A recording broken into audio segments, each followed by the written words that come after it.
తల్లిదండ్రులందరికీ నా హృదయపూర్వక నమస్కారాలు. పిల్లలకైతే ఈరోజు నేను ఏమీ చెప్పాలనుకోలేదు.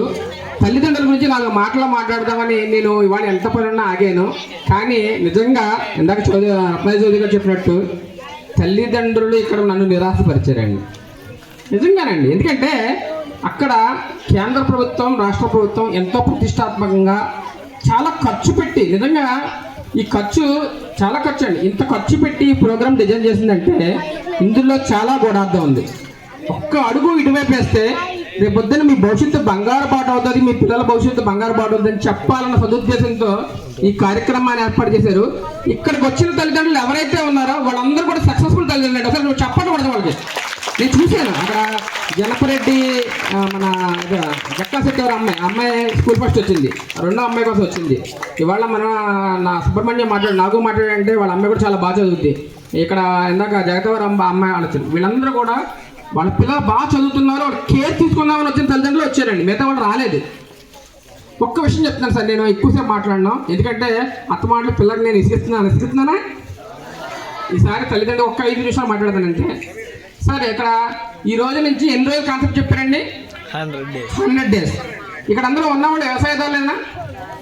సుమారుగా మన పంట ఎన్ని రోజులు ఉంటుందండి? 3 నెలల 4 నెలల 3 నెలలు ఉంటుంది. ఇప్పుడు 4 నెలలు ఉంటుంది, అవునా? 3 నెలలు అనుకోండి. కరెక్ట్గా మనకు పంట ఇక్కడ 3 నెలలు పంట వేసేస్తారు సార్. ఫస్ట్ మనం పంట వేయాలంటే ఏం చేస్తాం? సారవంతమైన భూమిని ఎత్తుకుంటాం. సారవంతమైన భూమి ఇక్కడే ఉంది సార్. ఇక్కడ ఏ క్లాస్ అయినా నెంబర్ 1 క్వాలిఫైడ్ టీచర్స్ ఇక్కడ ఉన్నారు. మనకి ఏదైతే సదుపాయాలు కావాలో అన్ని సకల సదుపాయాలు ఉన్న భూమి మనకి ఇక్కడ ఉంది. విత్తనాలు మీ పిల్లలే ఏం చదువుతున్నారు, 10th క్లాస్ చదువుతున్నారో, 9th క్లాస్ చదువుతున్నారో, 8th క్లాస్ చదువుతున్నారో, ఏ పంట వేస్తారో మీకు తెలుసు. కానీ మీరు చెయ్యాల్సిందల్లా చిన్న పని సార్.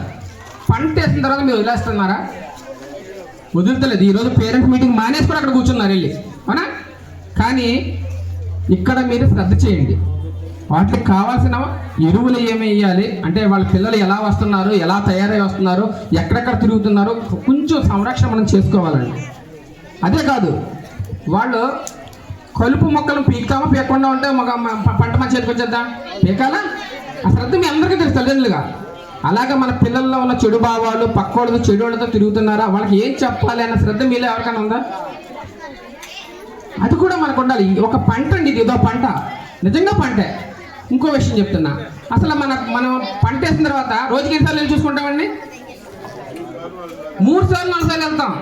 అసలు మీ పిల్లలు 10th క్లాస్ చదువుతున్నాడు కదా, ఆడు ఎన్ని గంటలు చదువుతున్నాడు, అసలు ఎన్ని గంటలు లేస్తున్నాడో మీకు తెలిసింది ఎప్పుడన్నా? శ్రద్ధ పెట్టారా?